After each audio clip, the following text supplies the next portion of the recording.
I shall resign the presidency effective at noon tomorrow.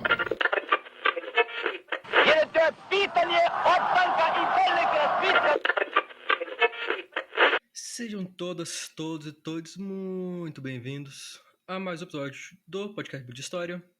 E no episódio dessa semana eu vou falar com vocês um pouquinho sobre o nacionalismo Sikh. O nacionalismo das pessoas que seguem a religião Sikh, seguem o Sikhismo. A minha ideia será apresentar um pouco a religião, mostrar um pouco o contexto político e todas as disputas que ocorreram e que ocorrem até os dias de hoje envolvendo essa religião. Lembrando que eu não estou aqui para condenar, para julgar nenhuma religião, estou apenas apresentando os acontecimentos. Mas vamos então passar para esse episódio que, como sempre, será muito informativo.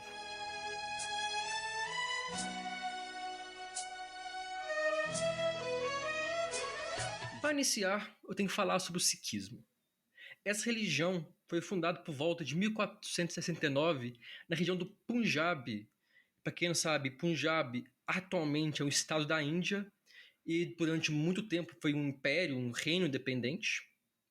E o Sikhismo ele surgiu rejeitando a idolatria do hinduísmo, que já tinha muita força na Índia, e também o poder dos brahmanes. Surgiu como uma religião nova, uma religião, diga-se de passagem, monoteísta, que defende a adoração da criação. Para os Sikhs, quando você adora a natureza, a criação, você está adorando o Criador. O seu líder foi o Guru Nanak. Posteriormente, o termo guru passou a ser usado como título dos líderes, dos guias dessa religião, sendo o guru uma espécie de mensageiro divino que levaria os seus seguidores à salvação. Eu destaco aqui o Amar Das, o terceiro guru, que iniciou uma peregrinação, uma cultura de peregrinação para os Sikhs.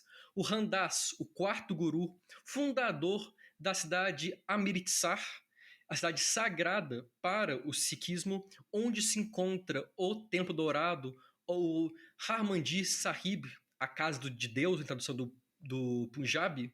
E guardem esse nome, Templo Dourado, pois é de extrema importância. O sexto guru foi responsável por armar os seus seguidores e por fortificar a cidade sagrada, não porque ele gostava da violência, mas porque os Sikhs estavam sendo perseguidos pelo Império Mogol, não Mongol, Império Mogol, o império que ficava ali na região da Índia. E justamente por conta dessa perseguição, decidiram se armar, decidiram se proteger. O último guru foi o 10º, Gobind Singh, peço perdão pela pronúncia, que foi responsável por encerrar a linhagem de gurus ao dizer que, após sua morte, o Guru Granth Sahib, o livro sagrado, seria a autoridade religiosa. E os Sikhs deveriam continuar seguindo seus preceitos, seus ensinamentos, continuar seguindo o seu estilo de vida. A situação dos Sikhs mudaria um pouco com a colonização da Índia pelos britânicos, quando uma nova força política, econômica e cultural chega no ambiente. Durante o século XIX, Ranjit Singh, Maharaja de Punjab e um Sikh, criou um poderoso exército enquanto tentava balancear as relações com os britânicos, na forma como se ele colocasse de um lado, Reino Unido, não quero guerra, mas também se vier atacar, eu estarei pronto. A presença dos europeus e o aumento de seus domínios prejudicaram a frágil paz local, fazendo com que o conflito se tornasse algo inevitável. Em 11 de dezembro de 1845, soldados Sikhs cruzaram o rio Sutlej, uma ação que foi tida como uma ameaça, como uma violência, e em 13 de dezembro os britânicos declararam guerra contra os Sikhs. Tem início a Primeira Guerra Anglo-Sikh.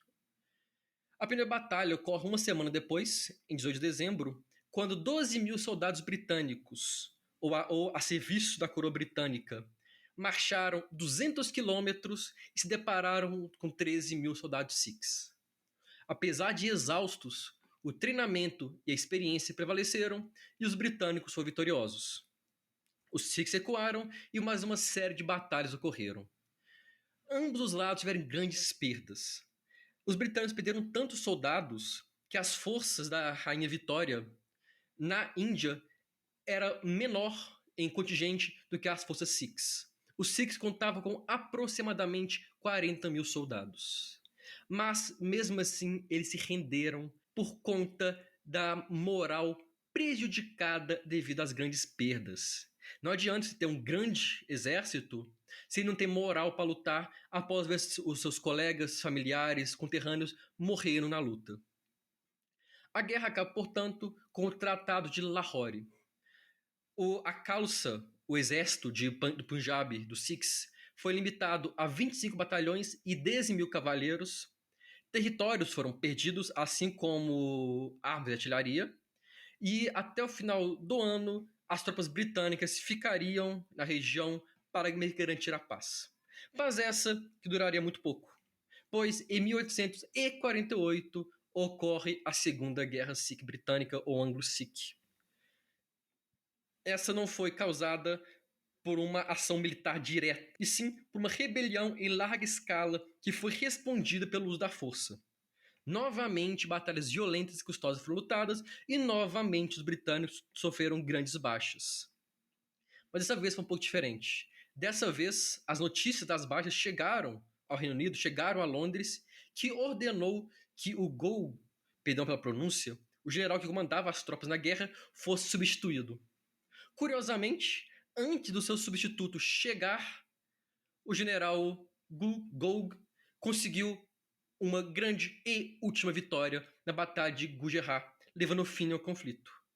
Novamente, os Sikhs derrotados, mas dessa vez a pressão seria mais pesada. Como consequência, toda a região de Punjab foi anexada pelos europeus ao Raj britânico, ao domínio britânico da Índia. Mas destaque para o fato de que os Sikhs entraram para a história como os oponentes mais fortes que os britânicos enfrentaram durante a conquista da Índia.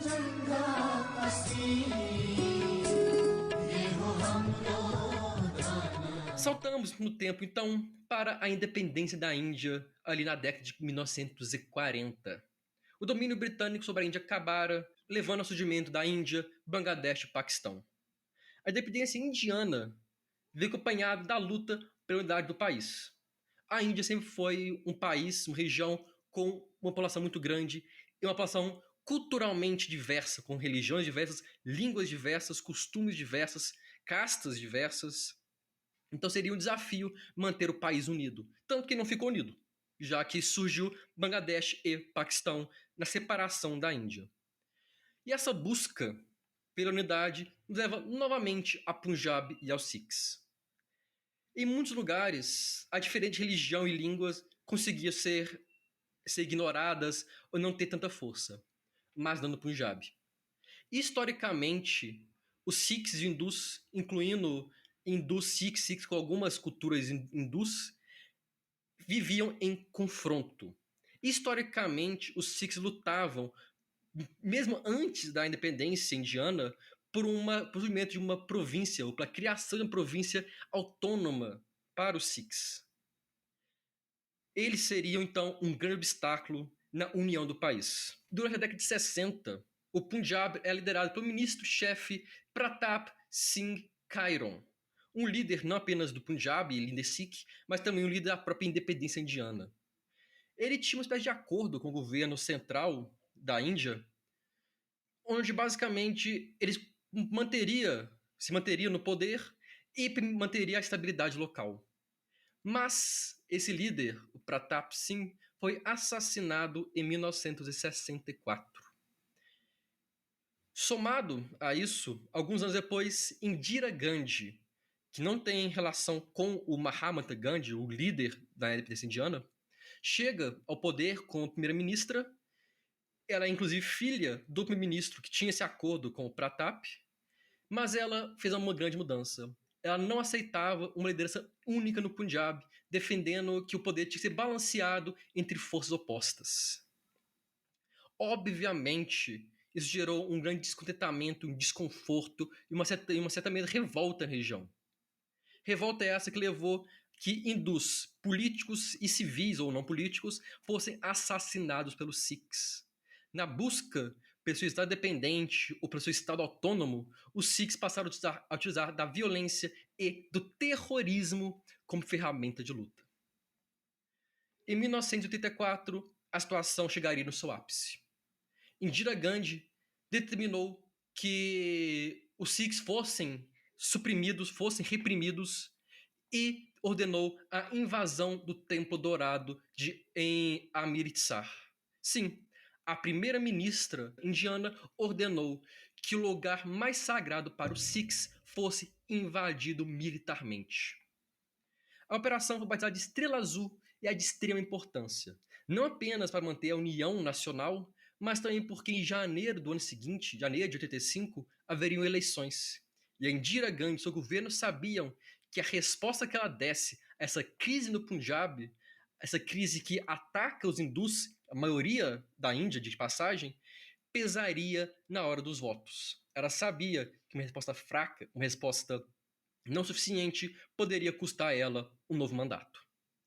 Em 1º de junho, portanto, teve ataque, com o Punjab ficando sob um toque de recolher, incomunicável com o resto do país e o templo sendo cercado. A ofensiva em si para a invasão teve início em 4 de junho.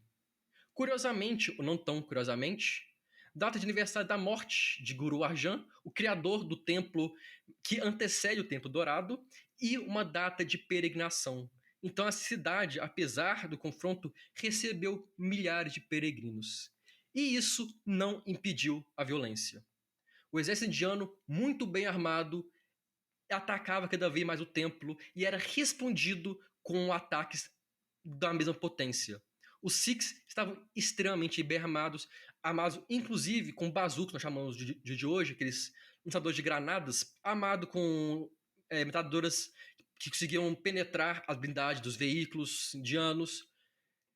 Era um caos, era uma confusão. O ataque acabou com mais de 80 soldados e centenas de civis mortos, havendo, porém, fontes Sikhs que colocam o número de mortos na casa dos milhares. Foi um massacre. O templo foi destruído, o templo sofreu grandes danos, afinal de contas, eram granadas, bombas, tanques, rifles, metralhadores atirando, mas a vitória chegou. Vitória essa, contudo, que não seria barata. Lideranças Sikhs por toda a Índia passaram a atacar abertamente os jornais, políticos Sikhs renunciavam aos seus cargos, soldados Sikhs que serviam ao exército indiano desertavam, mostrando o impacto que isso causou. Para piorar a situação, o governo central indiano proibiu que os Sikhs realizassem o concerto do templo. Então eles foram lá, atacaram, danificaram o templo, mataram dezenas ou até mesmo centenas e não permitiriam que o lugar mais sagrado para esse povo fosse consertado. Indira Gandhi tinha 2 seguranças. Ambos eram Sikhs. Ela recebeu sugestões e até mesmo pedidos para que trocasse seguranças, mas ela acreditava que eles eram laicos, afinal de contas estava para proteger a primeira-ministra, não importando a religião. Em 31 de outubro de 1984, a primeira-ministra foi assassinada justamente pelos seus 2 seguranças. Em resposta ao assassinato de Indira Gandhi, multidões de hindus atacaram os bairros de Sikhs em Nova Delhi, destruindo casas e propriedades. Estima-se que mais de 3.000 Sikhs foram assassinados e outros milhares ficaram sem tetos, sem seus negócios. Os Sikhs permanecem até os dias de hoje na Índia. A situação está hoje bem mais estável, bem mais calma, mas o nacionalismo ainda permanece.